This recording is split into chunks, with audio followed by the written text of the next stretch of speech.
गे।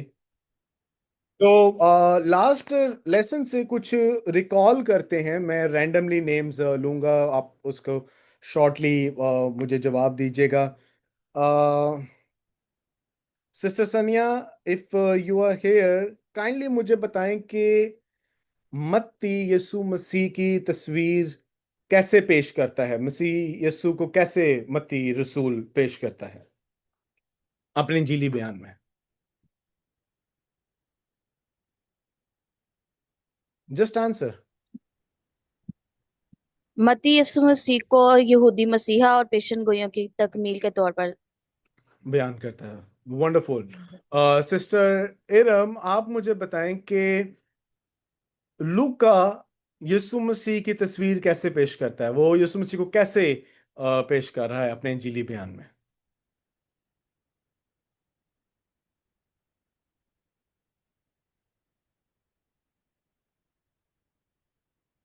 जी, निदा आप बताओ बेटा। लूका। ओके, आ गई है आ गई जी जी। आप बताएं सिस्टर इरम। हाँ जी, लूका निजात दहिंदा के तौर पर, कुल दुनिया का निजात दहिंदा के तौर पर खुदावंद यीशु मसीह को पेश करता है। Wonderful wonderful. So that's the correct answer. और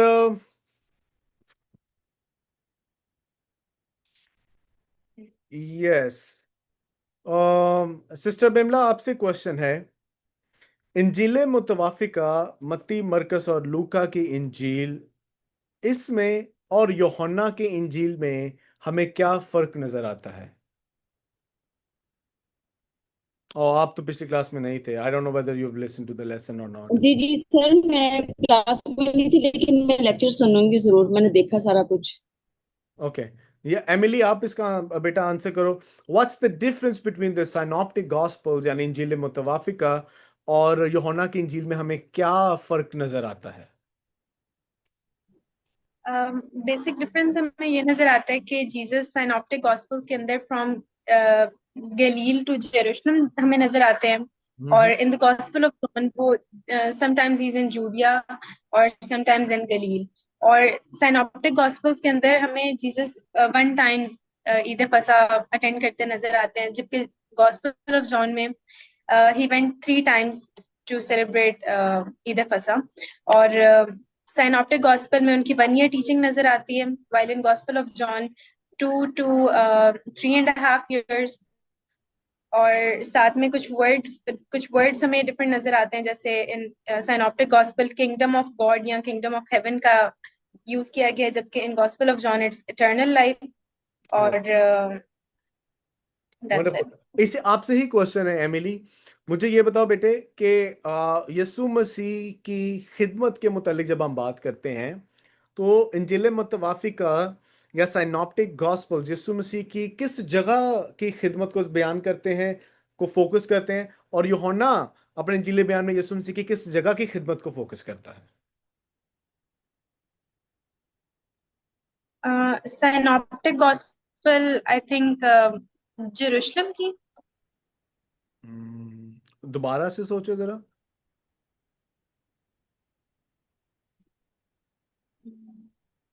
गलील में भी।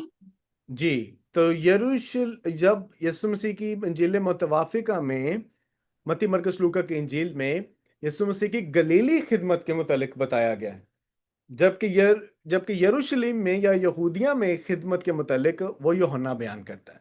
तो that was a recap of what we learned in the last class. So let's move forward, और आज हम दूसरे लेसन की तरफ चलेंगे। अभी भी यही इन अनाजील क्या है, हम इसी को ही आगे कंटिन्यू करेंगे। और लेकिन इस लेसन में हम देखेंगे कि इन अनाजिली बयान लिखे क्यों गए, और हम ये देखेंगे कि इनकी ऑडियंस कौन थी, और आज हमने अनाजीली बयान को पढ़ना किस तरह से है। आपसे सवाल है, आप में से कोई भी वॉलेंटियर करे, आपको क्यों लगता है कि इंजीली बयान लिखे गए? क्यों? Why why were the gospels written? क्यों लिखे गए?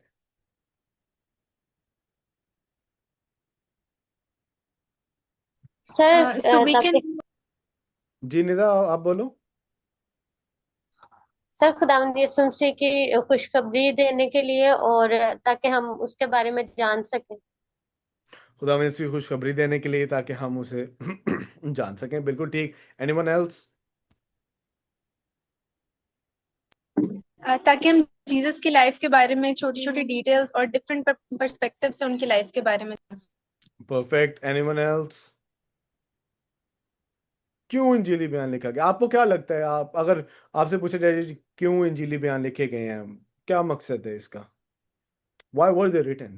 एक और कोई भी आंसर दे दे मुझे। उस्ताद जी, होता ये था कि शरीयत में देखा जाए था तो वहां पर लोग ना लिखे पे बड़े बिलीव करते थे कि शरीयत में ये लिखा है, तो अंजीली बयान इसीलिए लिखे गए ताकि यीशु मसीह की जब गवाही दी जाए ना तो लोगों को बताया जाए कि बाइबल में ये लिखा गया है। Good good, that's one of the keys. ठीक है, और कोई?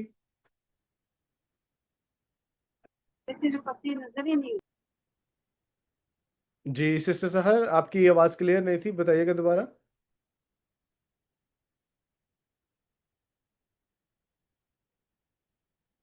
सो देर आर सर्टन वेज जिस तरीके से हम इसको समझ सकते हैं। द सिंपलेस्ट आंसर जो इसका हो सकता है वो ये है, to tell the story about Jesus. ठीक है, यीशु मसीह की सुआखे उम्री या ऑटोबायोग्राफी, आप बीती, उसको लिखने के लिए, लोगों तक पहुंचाने के लिए इसको लिखा गया। और ये सिर्फ सुवाख उम्री नहीं है, यानी आप बीती नहीं है, ऑटोबायोग्राफी नहीं है, बल्कि इसमें कूट कूट कर इल्म इलाहियात भरी हुई है, जो कि कलीसिया के कई मामलात, कई कंसर्न्स को, कई चीजों को डील करने के लिए ये इंजीली बयान लिखे गए हैं। आई होप इट्स क्लियर, ताकि इलाहियाती तौर पर कलीसिया की नशोनुमा हो, और इसके साथ ही साथ हम देखें तो इसलिए लिखा गया ताकि लोगों को यीशु के बारे में इल्म हो, यीशु के बारे में पता चले। अगर आज ये इंजीली बयानात ना होते हमारे पास, तो हम यीशु मसीह की तस्वीर को सही तरह से ना देख पाते। फिर शायद जिस तरह मॉर्गन भाई भी बता रहे थे कि हम यहोवा के गवाहों की तस्वीर को फॉलो कर रहे होते कि ये यीशु है, मगर वो यीशु नहीं है। यीशु कौन है? वो जिसका जिक्र मत्ती, मरकुस, लूका और यूहन्ना की इंजील में पेश किया गया है। और ये इसीलिए हम इन अनजीली बयानात को इल्हामी करार देते हैं। और लास्ट टाइम मैंने आपको बताया कि इंजील, बहुत से इंजीली बयानात लिखे गए, जैसे बरनबास की इंजील है, तोमा की इंजील है, मगर हम उनको इल्हामी इंजील इसलिए करार नहीं देते, भले उनमें कई ऐसा मवाद मिलेगा जो यीशु मसीह की जिंदगी के मुतालिक, उसकी तालीमात और बहुत सी तमासील हैं, लेकिन अगर अनजीली बयान में यीशु मसीह की जिंदगी, उसकी मौत, उसका जी उठने के मुतालिक नहीं जिक्र, इसका मतलब यह है वो इंजीली बयान धोखा देने वाला है। आमीन। सो कुछ और बातें जो इसके मुतालिक कि क्या मोटिवेशंस हो सकती हैं। Number 1, historically the need for a faithful authoritative record for the word and deeds of Christ, ताकि तारीख को कलमबंद किया जा सके उसकी हकीकी मायनों में। उसी वक्त, ये अभी की बात ही थी, यूहन्ना की इंजील पढ़े या यूहन्ना का खत पढ़े, बहुत से झूठे नबी वहां पर उठ खड़े हुए थे, और ये झूठे नबी वहां पर, झूठे गवाह या झूठे मसीह वहां पर उठ के कहते हैं हम मसीह हैं। अब हमें कैसे पता चलेगा कि वो हकीकी हैं या नहीं? इंजीली बयानात पढ़ के। आमीन। सो इंजीली बयानात पढ़ना जरूरी है ताकि हम तारीखी तौर पर समझ सकें। दूसरे नंबर पे, ये इसलिए भी हमें इंजीली बयानात दिए गए ताकि हमारे ईमान की नशोनुमा हो सके, हमें वो इंस्ट्रक्ट कर सके, हमें नसीहत मिल सके। तीसरी बात, the need for worship material in the church. उस टाइम पे जैसे समर ने बड़ी जबरदस्त बात की कि ये लिखे पे बड़ा फख्र करते थे, वो बड़ा फख्र करते थे कि वो साढ़े को ले लिखिया पे है, साढ़े को ले लिखिया पे है।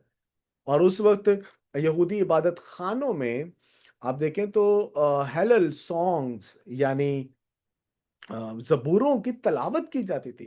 तो कलीसिया में इबादत का मटेरियल जमा करने के लिए भी इसको लिखा गया, ताकि वो इसको अपनी इबादत का हिस्सा बना सकें।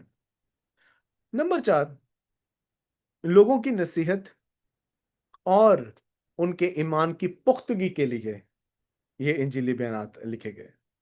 और खास तौर पर जैसे मॉर्गन भाई ने भी इसका जिक्र किया, उस टाइम पे एक बिदअत थी जिसे गन्नास्तियत कहा गया है, जिसका जिसके मुतालिक जब हम यूहन्ना की इंजील का कोर्स पढ़ेंगे तो उसमें मैं इसके मुतालिक ज्यादा डिटेल बताऊंगा। गन्नास्तियत के भी बहुत सारे डिफरेंट अंडर ग्रुप्स थे, मगर उनका एक अहम पहलू या एक बिलीफ यह था कि खुदा और इंसान कभी एक नहीं हो सकता, यानी रूह और उसके साथ ही साथ जिस्म कभी एक नहीं हो सकता, क्योंकि रूह तो पाक है मगर जिस्म नापाक है। और इसीलिए गनास्तियत ने, इस तहरीक ने यह कहना शुरू कर दी कि यीशु मसीह अगर तो वो मसीह है तो फिर वो बशर नहीं है। और इसीलिए उन्होंने ये तालीम देना शुरू की कि फर्द यीशु में मसीह तब आया जब उसे पानी का बपतिस्मा दिया गया, और जब वो सलीब पर चढ़ाया गया उससे पहले वो उससे जुदा हो गया। ये भी यीशु मसीह की अलूहियत के इनकारी थे। यहोवा के गवाह भी यीशु मसीह की अलूहियत के इनकारी हैं। लेकिन हमें इंजीली बयानात से ये पता चलता है कि मेरे यीशु ने कहा, मैं जो हूं सो हूं, जिंदगी की रोटी मैं हूं।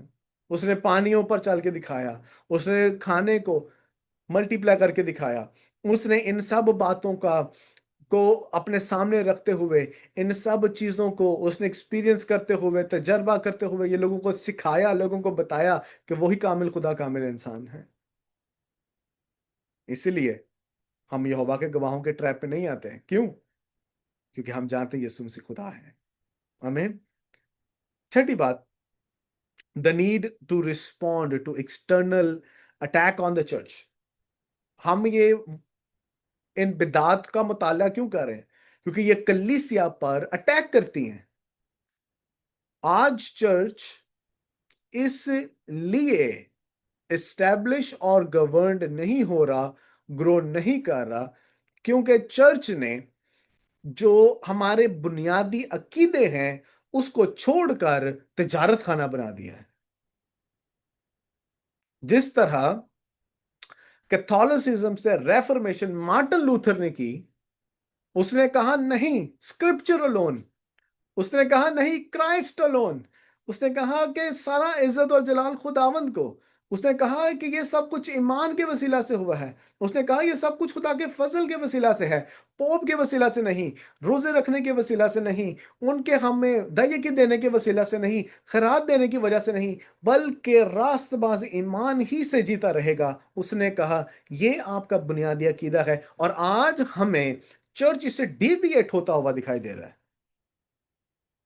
और जब वो डिविएट हो रहा है तो वो हमारे सामने एक गलत तस्वुर को जन्म दे रहा है, जिसे हम हेल्थ वेल्थ गॉस्पल या प्रॉस्पेरिटी गॉस्पल भी कहते हैं।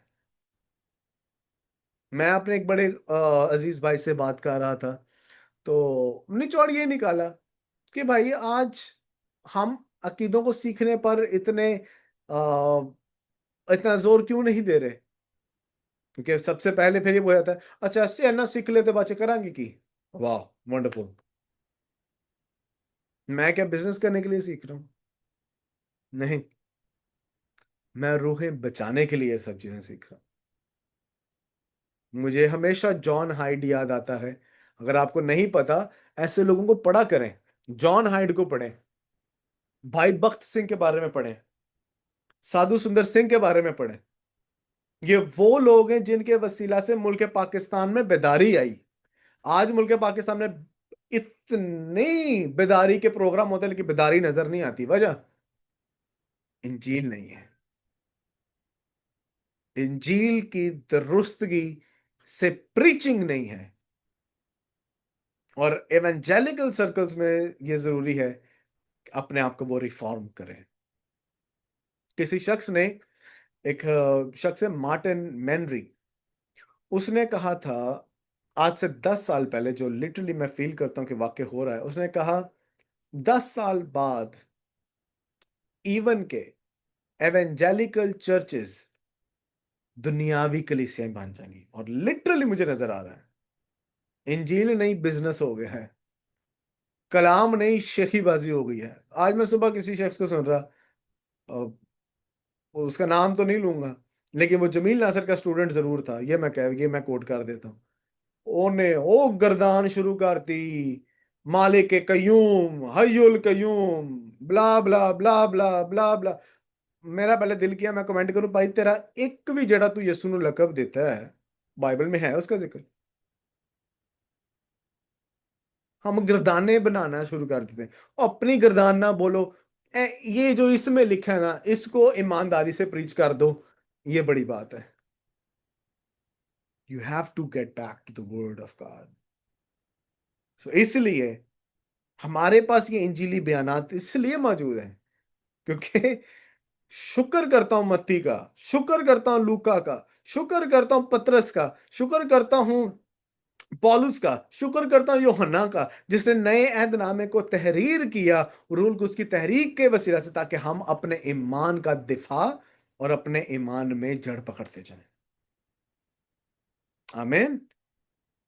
सो हम पर अटैक जब होता है, हमने किस तरह अपना दिफा करना है, इसलिए इंजीली बयानात मिले। फिर सातवीं बात, the need to call people to faith in Jesus Christ, ताकि लोगों को मसीह यीशु में हम निजात के पैगाम के लिए बुलाने वाले बने। आमीन। So this is about why were the gospels written. Any questions you can ask me right now.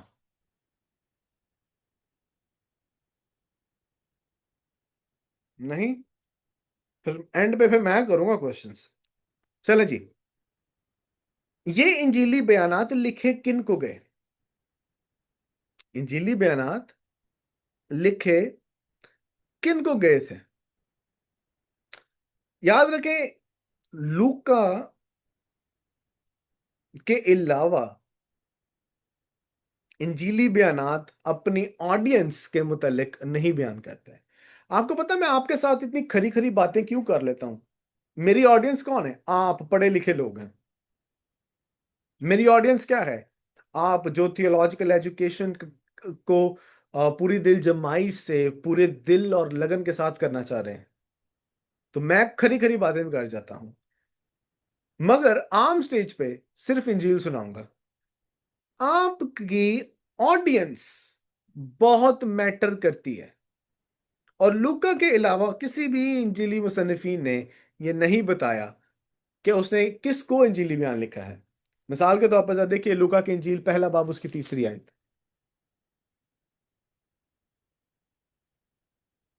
लूका की इंजील पहला बाब उसकी 3री आयत, वो कहता है, इसलिए आए मोसेस थियोफिलस, मैंने भी मुनासिब जाना कि सब बातों का सिलसिला शुरू से पूरी की दरियाफ्त करके उनको तेरे लिए तरतीब से लिखूं। थियोफिलस को लिख रहा है। अब मरकस नहीं बताता, लेकिन हिस्टोरिकली हम इसको रिकंस्ट्रक्ट कर सकते हैं और बहुत से इल्म इलाही के माहिरीन ने इसके ऊपर जान मारकर ऑडियंस को निकाला है। और मरकस किन को लिखता है? मरकस खास तौर पर रोमी कलीसियाओं को लिखता है।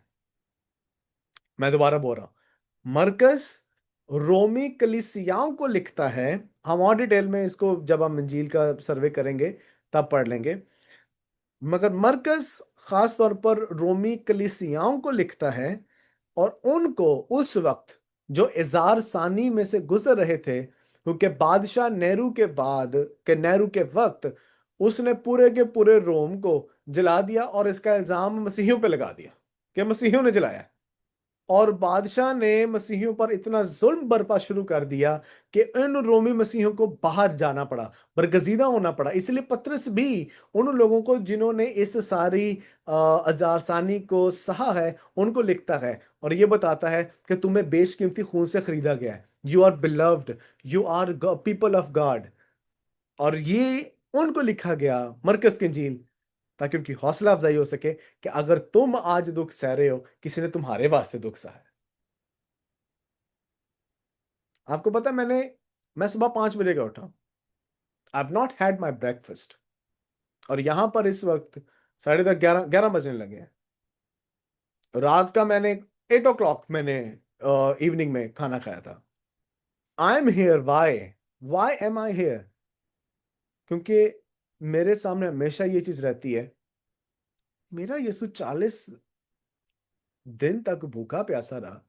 मैं आपके लिए जो उसके प्यारे हैं, मैं 2 घंटे भूखा नहीं रह सकता? कोई बात नहीं, मैं रह सकता हूं। आपको मैं इनकरेज करना चाहता हूं, आप जब भी किसी चीज किसी स्टेप का फैसला करें, ये देखा करें मसीह ने उसको कैसे किया। और इसलिए ये इंजीली बयान लिखे गए ताकि हम अपनी जिंदगी, तर्ज जिंदगी इसके मुताबिक गुजारें जैसी मसीह यीशु ने गुजारी है। इसलिए पौलुस रसूल कहता है मसीह के हम शक्ल बनो। और मसीह के हम शक्ल कैसे बनोगे? इंजीलों को पढ़ के,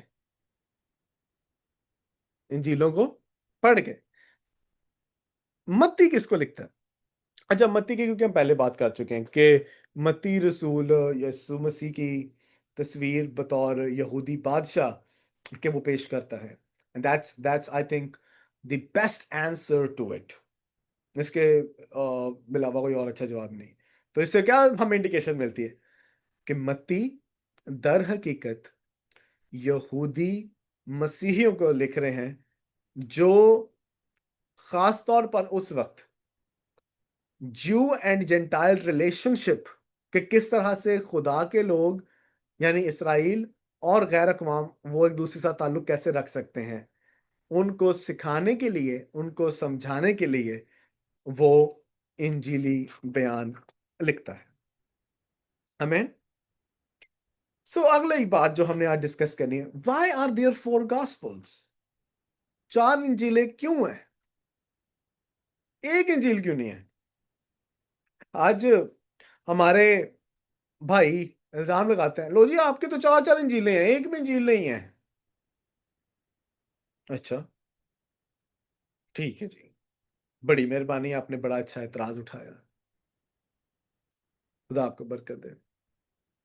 लेकिन बात समझने वाली कि 4 अनाजील ही क्यों दी? अच्छा, कुछ लोगों ने, जैसे चर्च हिस्ट्री में कुछ, मैं पहले आपको व्यूज बता देता हूँ, बाद में मैं अपना व्यू आपको बताता हूँ और आपने मेरे व्यू के साथ जाना है। आप मेरे स्टूडेंट्स हैं। Just kidding. आप आप अपना व्यू डिसाइड कर सकते हैं, मगर मैं आपको अपना व्यू भी दे रहा हूं कि what do I think is the authentic answer. कुछ लोगों ने कहा कि क्योंकि नॉर्थ साउथ ईस्ट वेस्ट है, ये पोल्स हैं, इसीलिए इसीलिए इसीलिए 4 अन्ना झील है, यानी पूरी दुनिया के लिए। जबरदस्त जबरदस्त एनालॉजी पेश की गई है कि दुनिया की 4 विंड्स हैं, इसलिए 4 इंजिल अनाजील लिखी गई हैं। मैं इस असर्शन का मानने वाला नहीं हूं, सीधी सीधी जो बात है। मगर मेरी ये सोच है, क्योंकि मेरे पास भी दिमाग है, आपके पास भी दिमाग है, फर्क सिर्फ यह सोचना पड़ता है। मेरी ये सोच है कि यीशु मसीह की पूरी कामिल तफसीर, तशरी, तस्वीर को समझने के लिए और रूहुल कुद्स ने 4 इंजीली बयानात लिखवाए। अगर सिर्फ एक इंजीली बयान होता तो हम सिर्फ यीशु मसीह को यहूदियों का बादशाह समझते।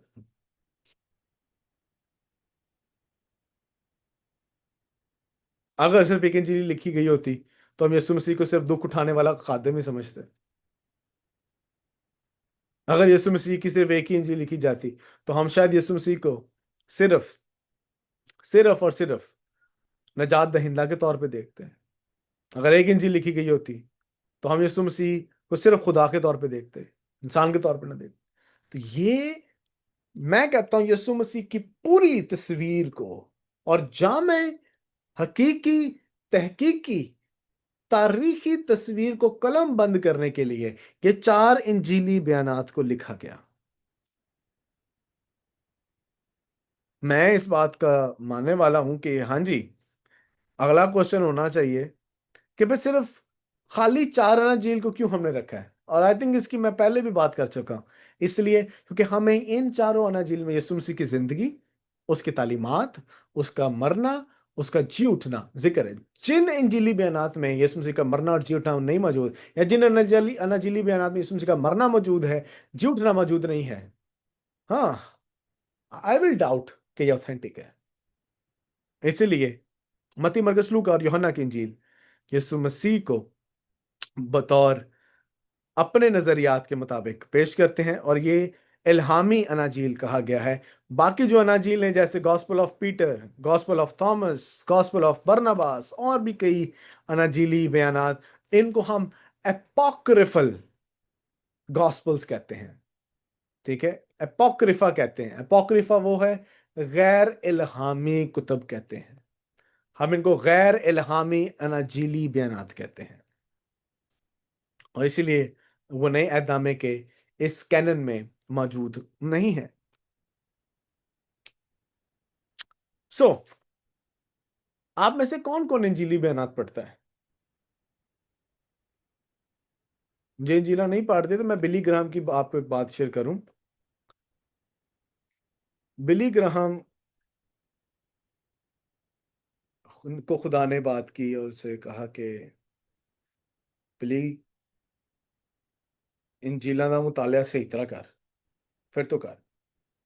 उन्होंने कहा मैं पढ़ते लिया ने। उन्होंने कहा फिर पढ़। उसने जब पढ़ी, उससे मुख्तलिफ चीजें नजर आई, वो चीजें जो साथ स्किप कर दी थी। उसके बारे में वो ये लिखा गया, मशहूर है, वो हर हफ्ते चारों अनाजील को पढ़ता था। चारों, हर हफ्ते पढ़ता था, और हर हफ्ते वो अपने आप को याद दिलाता था कि ये इंजीली मुसन्निफीन यीशु मसीह की तस्वीर कैसे पेश करते हैं। इसलिए वो इतना बड़ा रिवाइवलिस्ट है। आज हमने रिवाइवल समझ लिया बस तेल पानी, वड्डा मजमा ला लो, इंजील सुनाई नहीं जाती। इंजील सुनाओगे तब जब पढ़ोगे। तो 2 तरीकों से आप इंजील को पढ़ सकते हो। आप ये 2 तरीके पहले लिख लें। Number 1, vertical reading of the gospel, horizontal reading of the gospel. ठीक है, वर्टिकल रीडिंग क्या होती है? टॉप टू बॉटम, यानी ऊपर से नीचे तक। हॉरिजॉन्टल क्या होती है? दाएं से बाएं या बाएं से दाएं। ठीक है, हॉरिजॉन्टल रीडिंग, वर्टिकल रीडिंग। अब आपको मैं छोटा सा टास्क दे रहा हूं, मैं आपको 5 मिनट्स दे रहा हूं, और डिफरेंट स्टूडेंट्स को डिफरेंट टास्क दे रहा हूं। Open your Bibles. मैंने आपको बता दिया कि टॉप टू बॉटम ये क्या है? Vertical reading. हॉरिजॉन्टल रीडिंग क्या है आपके पास? दाएं से बाएं या बाएं से दाएं, जिसमें आप वाकयात को कंपेयर करते हो। ठीक है, ये गैलेक्सी S7 Edge कौन है?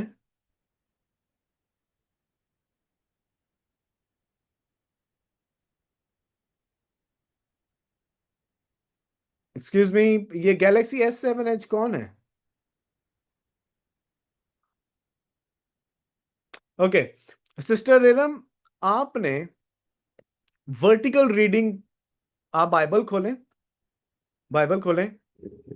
वर्टिकल रीडिंग कैसे करेंगे वो आप जरा मरकस की इंजील से मुझे बताएं कि इसकी वर्टिकल रीडिंग कैसे होगी। ठीक है, निदा, आपने हॉरिजॉन्टल रीडिंग करनी है। आपने ये देखना है, आप ये देखें कि how can you make sure कि मत्ती में जो मौजज़ात हैं वो मरकस में भी आपको मिलते हैं। ठीक है, कुछ 2-4 वाकयात आप लिख लें। ठीक है, सिस्टर बिमला, आपने लूका की इंजील की क्रोनोलॉजी निकालनी है, top to bottom. Vertical reading कैसे होगी ये मैं आपसे पूछूंगा। एमिली, आप हॉरिजॉन्टल रीडिंग करें मत्ती मरकस लूका की, कोई 2-3 वाक्यात देखें, उनमें फर्क क्या है, आप कैसे समझ सकते हैं वो करें। सिस्टर सनिया, आप भी हॉरिजॉन्टल रीडिंग करें कि कुछ वाकयात जो आपको सेम नजर आते हैं मत्ती मरकस लूका के इंजील में, उनको आप लिखें। और जी भाई, ये गैलेक्सी 7S कौन है ये?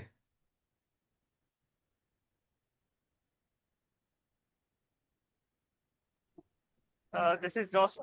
मैं अभी रास्ते में हूँ, इसीलिए मैंने मोबाइल से कनेक्ट किया हुआ अच्छा है। अच्छा अच्छा, चलो ठीक है जॉसन भाई, ठीक है, ओके, इजी रहो। So I am giving you 5 minutes, इस पे काम करें, फिर हम इसको रिज्यूम करते हैं। Okay, welcome back. सो अभी हमने ये सीखना है कि इंजीली बयानात को पढ़ना कैसे, और 2 तरीके मैंने आपको बताए हैं, वर्टिकल रीडिंग यानी टॉप टू बॉटम, और horizontal reading from left to right. जी सिस्टर सनिया से ही शुरू करते हैं। जी सिस्टर सनिया, जो आपको मैंने मेथड बताया, आप मुझे बताएं कि आपको उसकी क्या समझ लगी है और आप उसको कैसे पढ़ सकते हैं इंजीली बयानात को। जी, ओवर टू यू।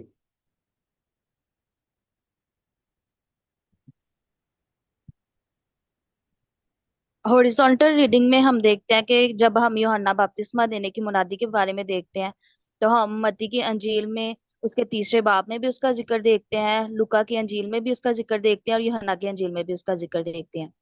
हम्म। इसके बाद हम देखते हैं कि जब खुदावन यीशु मसीह ने 5,000 को खाना खिलाया, उसका हम्म। जिक्र मत्ती की अंजील में भी मिलता है, लुका की अंजील में भी और यूहन्ना की अंजील में भी। तो आप इसके बाद अच्छा, चले हम यूहन्ना अस्तबागी, क्योंकि मैं इसे आपके ही जवाब में से मैं आपको और इसको क्लैरिटी इसको दूंगा। आपने क्या फर्क महसूस किया ये यूहन्ना अस्तबागी की खिदमत में, जो आपको तीसरे बाब में उसकी पहली आयत से आपको 17वीं आयत तक नजर आता है? मरकस में क्या है, लूका में क्या, यूहन्ना में क्या, क्या फर्क आपको नजर आता है?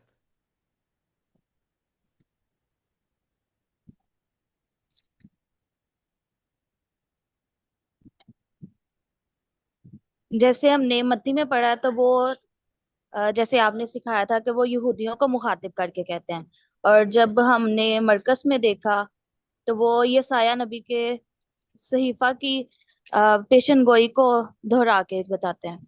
ओके, चले मैं इस पे दोबारा से आपको आता हूँ। आप अनक्लियर हैं, आपने आपको समझ लग गई कि पढ़ना कैसे है, पर जी एग्जामिन जी। कैसे करना है वो नहीं आपको पता चला, वो भी हम बात कर लेते हैं। निदा, आपका भी जी सर। हॉरिजॉन्टल रीडिंग था? वेल डन सिस्टर सनिया, वेल डन। निदा, आपका भी हॉरिजॉन्टल रीडिंग था? जी सर, मेरा भी हॉरिजॉन्टल था। चलो, इसमें ये है कि मत्ती मत्ती और मरकस में दोनों में हमें यूहन्ना बपतिस्मा देने वाले की मुनादी नजर आती है, और फिर यीशु कोढ़ी को शिफा देता है, और फिर 12 रसूलों का चुनाव करता है, फिर तूफान को थमा देता है, हाँ। और फिर जो गनसीरत में वो जो लड़का था जिसमें बदरूहें थी, जो सूअरों के गोद में यीशु उनको भेज देता है, वो दोनों इस मत्ती और मरकस में नजर आते हैं। परफेक्ट, यानी आपको सिमिलैरिटी नजर आ रही है। जी जी ठीक है, सर। आपको वाकयात सेम नजर आते हैं, कुछ वाकयात जी इसमें मौजूद है, कुछ वाकयात वहां पे नहीं है, वो भी मैं आपको इसके एग्जांपल देता हूँ। जी सिस्टर बिमला, आप बताइए जो भी मैंने आपको मेथड बताया था करने के लिए। सर, आपने मुझे टॉप टू बॉटम कहा, लेकिन मुझे ना इसकी समझ बिल्कुल भी नहीं आई कि आप अच्छा, असल में पूछना क्या चाह रहे हैं। हाँ ओके, जी। चलो कोई नहीं। जी मैंने एमिली, रीडिंग आप तो की, बताओ। मैंने लुका को रीड किया है। हाँ जी। ओके, कोई बात नहीं, वो मैं आपको बता देता हूँ कैसे करना है। जी एमिली, आप बताओ। मैंने हॉरिजॉन्टल रीडिंग में थ्री वाकयात मिले हैं मुझे, जो मैंने उनको एनालाइज किया। पहला तो जीसस की 40 डेज फास्टिंग हमें मैथ्यू, मार्क, लूक तीनों में मिलती है, लेकिन जॉन में नहीं मिलती। हाँ, इसके बाद 5 loaves and 2 fishes वाला वाक्य मैंने देखा, जो चारों में है, लेकिन डिफरेंस ये है कि सिर्फ गॉस्पेल ऑफ जॉन है जो मुझे नजर आया, जिसमें एक लड़के का भी जिक्र किया जाता है। बाकी तीनों में लड़के का जिक्र नहीं वंडरफुल, मिलता। तो यही मैं असल में बात करना चाह रहा था, जो एमिली ने। Emily, you are going to be a theologian, आप एक मंजी हुई थियोलॉजियन बनने वाली, वेल डन। जी सिस्टर रिदम, आप बताएं।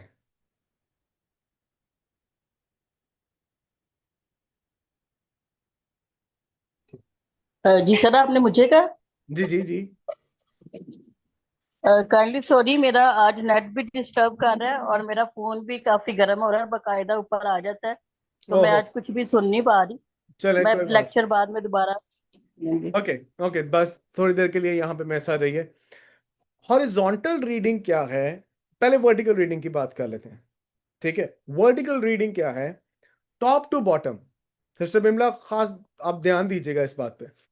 मत्ती की इंजील को पकड़ लेते हैं।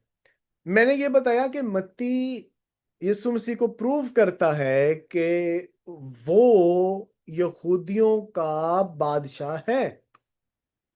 उसका स्टार्ट देखें, वो कहते हैं यीशु मसीह इब्ने दाऊद इब्ने अब्राहम का नसबनामा। स्टार्ट इसने थीसिस स्टेटमेंट अपनी दे दी है, यीशु मसीह इब्ने दाऊद जी इब्ने जी, वो अब्राहम का सारा, नसबनामा। हाँ अब सारा वो इसको, नीचे आता है। अब इसका ना वो थीम है जो चलता रहेगा, वो इसको प्रूव करेगा कि यीशु मसीह वाकई ही में यहूदियों का बादशाह है। कैसे? ओल्ड टेस्टिमेंट साइटेशंस देता है वो। मिसाल के तौर पे जी, पहले बाब की 22 देखें। ये सब कुछ इसलिए हुआ कि जो खुदावंद ने नबी की मार्फत कहा था वो पूरा हो के देखो, एक कुंवारी हामला होगी, बेटा जनेगी, उसका नाम इमैनुअल रखेंगे, जिसका तर्जमा है खुदा हमारे साथ। बिल्ड हो रहा है ना। आगे चलते जाएं जरा। अ, गलील में यीशु मसीह ने जब खिदमत का आगाज किया है, क्योंकि प्रूव करना है कि यीशु क्या है, यहूदियों का बादशाह है, मसीह है। और मसीह के बारे में प्रिडिक्शन किधर की गई थी? पुराने अहदनामे में। देखिए जरा, चौथे बाब की 14वीं आयत लिखा है, ताकि जो यसाया नबी की मार्फत कहा गया था वो पूरा हो कि जबलून का इलाका और नफ्ताली का इलाका, दरिया की राह यरदन के पार, गैर कौमों की गलील। He citing from the old Testament. आगे चलते हैं जरा, 5वें बाब में आए। 5वें बाब में देखें जी, 17वीं आयत में। अब क्योंकि यीशु मसीह ने प्रूव करना है कि वो क्या है, यहूदियों का बादशाह है। वो क्या है? मसीह है। तो यहूदी का बादशाह, यहूदियों का बादशाह और मसीह पुराने अहदनामे के अगेंस्ट ना हो। वो क्या कहता है 17वीं आयत देखें, ये ना समझो कि मैं तौरात या नबियों की किताबों को मनसूख करने आया, मनसूख करने नहीं बल्कि पूरा करने आया हूं। आगे चलते हैं जी, आगे चलते हैं, और आगे चलते चलते चलते जाएं तो आपको सारी यहां पर 5वें बाब से 7वें बाब तक आपको पहाड़ी वाज मिलेगा। और उसमें देखें जी, 28वें बाब में 7वें बाब की 28वीं आयत देखें मेरे साथ। वो कहता है, जब यीशु ने ये सब बातें की, पहाड़ी वाज की बातें की, तो भीड़ उसकी तालीम से हैरान हो गई, क्योंकि उनके क्योंकि उनके फकीयों की तरह नहीं बल्कि साहब इख्तियार की तरह उनको तालीम दे रहा है। यीशु मसीह बादशाह है। This is what he is proving. यही मती प्रूव कर रहा है कि वो बादशाह है, वो इख्तियार रखता है। आगे चलते जाएं जी, ये आगे चलता जाता है, ये थीम आपको आगे मिलता ही जाएगा, मिलता ही जाएगा। Look with me to crucifixion of Jesus, क्योंकि टाइम शॉर्ट है। हम देखते हैं, मेरे साथ निकाल लीजिए जी 26वां बाब। 26वें बाब में जाएं जरा, तो वहां पर ये देखिए जरा मेरे साथ कि किस तरह से मत्ती इस बात को प्रूफ करता है कि यीशु ही मसीह है। जी, 55वीं आयत देखे जरा। उसी वक्त यीशु ने भीड़ से कहा कि क्या तुम तलवार और लाठियों लेकर मुझे डाकुओं की तरह पकड़ने निकले हो? मैं हर रोज हैकल में बैठकर तालीम देता था और तुमने मुझे ना पकड़ा, मगर यह सब कुछ इसलिए हुआ कि नबियों के नविश्ते पूरे हों। इसलिए इस पर सब शागिर्द उसे छोड़कर भाग गए। Matthew is proving that he is the Old Testament Messiah. सलीब पर है। सर, सलीब हम पर। इसको एक ये भी कह सकते हैं कि पुराने अहदनामे से नए अहदनामे तक एक तसलसल नजर आता है। मैं तसलसल की बात नहीं कर रहा, मैं एक थीम की बात कर रहा हूं। वर्टिकल रीडिंग ये है कि एक थीम के साथ आप चलते हो। मेरा इस हम्म। वक्त ये आपको सिखाना नहीं है कि क्या तसलसल नजर आता है पुराने और नए में। मेरा ये मकसद है, जब उसने स्टार्ट ये किया यीशु मसीह इब्ने दाऊद इब्ने अब्राहम का नसब नामा, तो वो इस बात को प्रूव कर रहा है, थीम लेकर चल रहा है कि what Jesus is, he is actually fulfilling all the Old Testament prophecies. अब वो उस थीम पे बिल्ड कर रहा है, जिस तरह बेटा बुनियाद होती है ना, बुनियाद डालते न्यू डालते हैं, उसके ऊपर आप बनाते हो, दैट इज वर्टिकल रीडिंग। उसके थीसिस को देखो, इसको हम कहते हैं थीसिस को आइडेंटिफाई करना। मत्ती का थीसिस क्या है कि यीशु क्या है, मसीहा है, और वो उस पर बिल्ड ऑफ कर रहा है। और मसीह का क्या होना चाहिए, मसीह को नविश्ते पूरे करने वाला होना चाहिए, इसलिए वो प्रूव कर रहा है। इवन कि आप देखें जरा मेरे साथ 27वें बाब में चलें जी। 27वें बाब में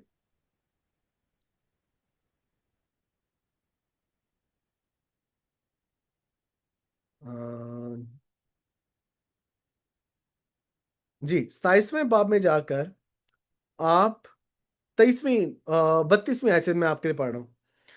जब बाहर आए तो उन्होंने शमौन नाम एक करीनी आदमी को पाकर उसे बेगार में पकड़ा और उसकी सलीब उठाए, ताकि उसकी सलीब उठाए। वो उस जगह जो गुलगत्ता यानी खोपड़ी की जगह कहलाती है पहुंचकर पित्त मली हुई मैं उसके मुंह को उसको उसे पीने को दी, मगर उसने चख कर पीना ना चाहा। और उन्होंने उसे मसलूब किया और वो उसके कपड़े कुरा डालकर बांट लिए। अच्छा, ये कुरा डालकर बांट लिया, it sounds familiar to the old testament. और वहां बैठकर उनकी निगहबानी करने लगे और उसका इल्जाम लिखकर उसके सर पर लगा दिया, यहूदियों का बादशाह यीशु। निदा पहले भी उसने वही बात की, अब भी वही बात कर रहा है। दिस इज जी। व्हाट रीडिंग, एक थीम है। यही मेरा पढ़ाने का मकसद है। हालांकि सर्वे में क्या हो सकता है, मैं बस आपको बताऊं ये आयतें ये वर्ड से बात छोड़ दूं, अंडरस्टैंडिंग नहीं डेवलप होती।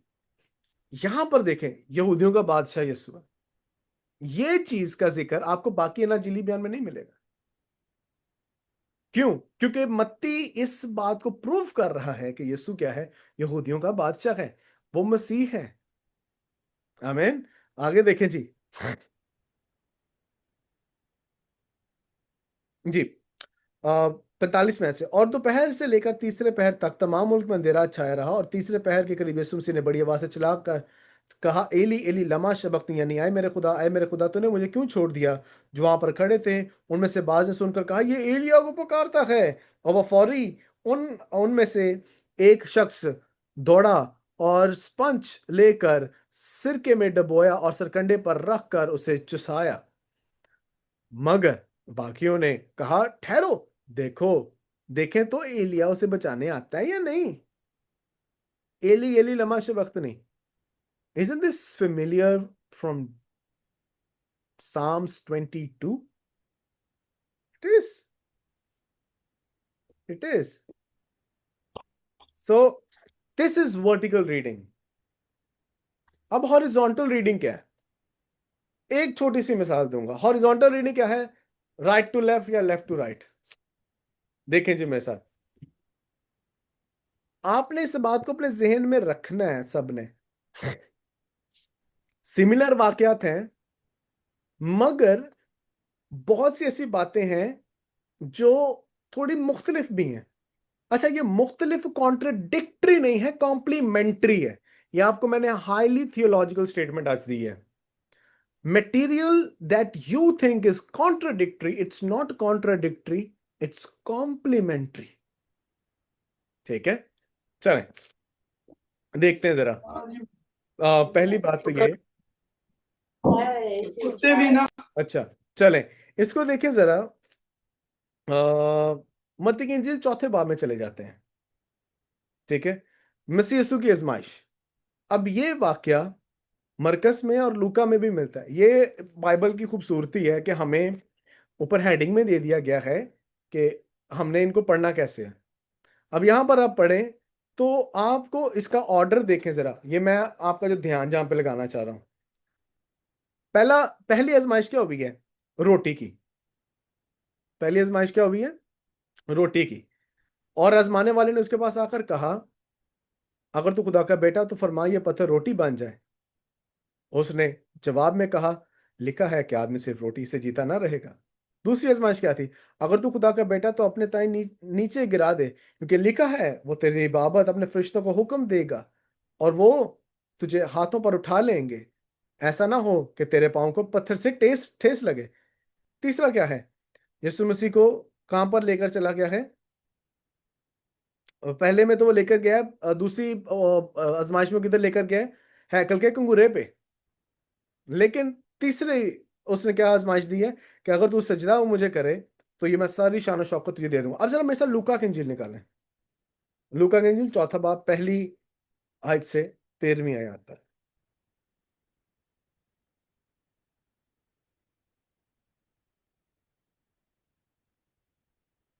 अच्छा, यहां पर जरा देखें, यहां पर भी आजमाइश का वाक्य है।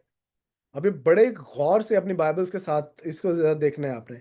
फिर यीशु रूह कुछ से भरा हुआ यरदन से लौटा और 40 दिन तक रूह की हिदायत से बियाबान में फिरता रहा और इब्लीस से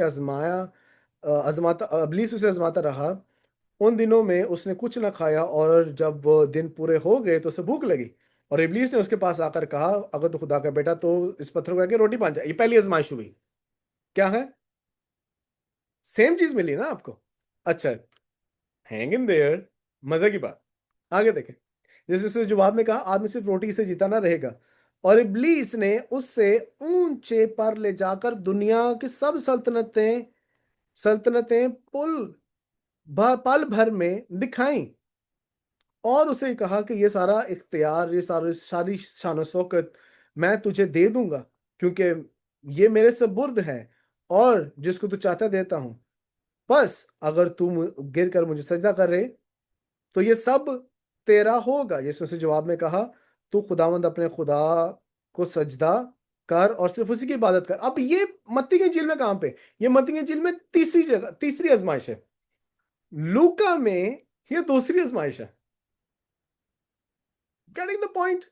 फर्क नहीं है, कॉम्प्लीमेंट्री है। अब इसको समझना कैसे है? तीसरी जरा आजमाइश देखें। और वो उसे हैकल के कंगूरे पर खड़ा करके उससे कहा, अगर तू खुदा का बेटा तो अपने ताई नीचे गिरा दे। अब मत्ती की इंजील में कहां पर है? दूसरे में। लूका की इंजील में कहां पर है? तीसरे में। वजह फिर यहां पे वर्टिकल रीडिंग आती है, क्योंकि हमने ये सीखा कि लूका इस बात को प्रूव करता है कि वो नजात दहिंदा है और नजात का काम कहां पर होता था? बहाली का, मुआफी का काम किधर होता था? हैकल में। पुराने नामे के मुताबिक ये बहाली मखलिसी का काम कहां पर होता था? हैकल में। और यहां पर यीशु मसीह कहां पर है? हैकल के कंगूरे पे। तो वो एक थीम को बिल्ड कर रहा है कि यीशु टुवर्ड्स हैकल जा रहा है। आमीन। क्या ये ब्यूटीफुल नहीं है?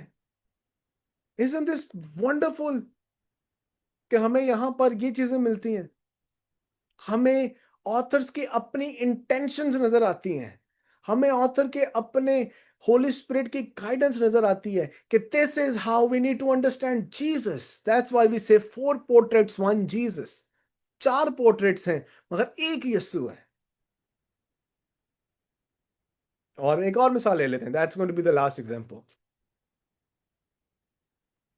देखिए मेरे साथ जी, मत्ती की इंजील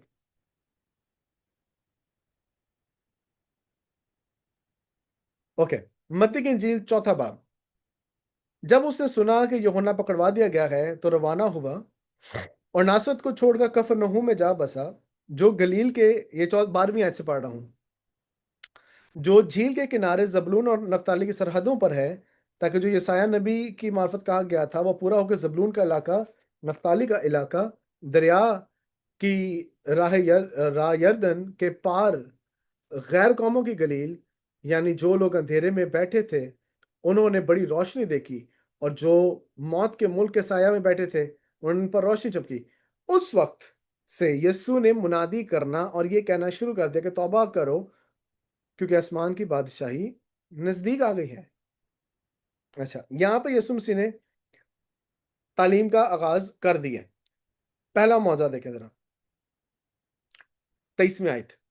और यीशु तमाम गलील में फिरता रहा और उनके इबादत खानों में तालीम देता और इबादत खान और बादशाह की खुशखबरी की मुनादी करता और लोगों को हर तरह की बीमारियों और हर तरह की कमजोरी को दूर करता रहा। अब यहां पर मत्ती ये कह रहा है, यहां से यीशु मसीह ने हीलिंग का काम शुरू किया। Getting my point? यहां से मौजज़ात का काम शुरू हुआ। जरा गो विद मी टू मरकस की इंजील में देखें।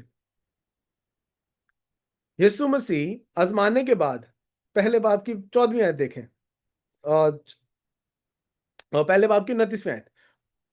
और फियल फोर इबादत खाना से निकलकर याकूब और यूहन्ना के साथ शमौन और इंद्रियास से घर आए। शमौन की सास तप में पड़ी थी और उन्होंने फियल फोर खबर उसे दी। उसने उसके पास जाकर उनका हाथ पकड़ा और कहा, अल्टीमेटली लेट मी पैराफ्रेज क्योंकि टाइम शॉर्ट है, और पीछे बदरू गिरफ्ता को 21वीं आयत में बदरू गिरफ्ता लोगों को आजाद कर रहा है। मगर let's go to gospel of John. अच्छा, ये याद रखना है, यीशु मसीह वहां पर गलील में है, सॉरी गलील में है, कफरनहूम में है, ठीक है। दूसरे बाब में जाए, काना गलील की शादी। अब ये वाकया ना मत्ती में है, ना मरकस में है, ना लूका में है। क्या ये कॉन्ट्रडिक्टरी है? यूहन्ना क्या कहता है? 11वीं आयत देखिएगा आप, दूसरे बाब की 11वीं आयत। ये पहला मौजज़ा यीशु ने काना गलील में दिखाकर अपना जलाल जाहिर किया और उसके शागिर्द उस पर ईमान लाए। वो कहते हैं वो पहला मौजज़ा ये था। क्या ये पहला मौजज़ा बाकी मुसन्निफीन बता रहे हैं? नहीं। क्यों? Thematic approach. हमने हॉरिजॉन्टल रीडिंग करनी है, पर वर्टिकल रीडिंग मैं ज्यादा प्रेफर करूंगा, क्योंकि वर्टिकल रीडिंग में आप उसको थीम देख, क्योंकि यीशु मसीह के बारे में बताया गया यूहन्ना ने कि वो खुदा है। यहां पर पानी को जब मैं बना दिया उसने, तो ये जाहिर करता है this is the new age to come. A new age is here, messiah is here, and he is Lord Jesus Christ. Amen. So this is the vertical and horizontal reading of the Gospels. So it was all for today.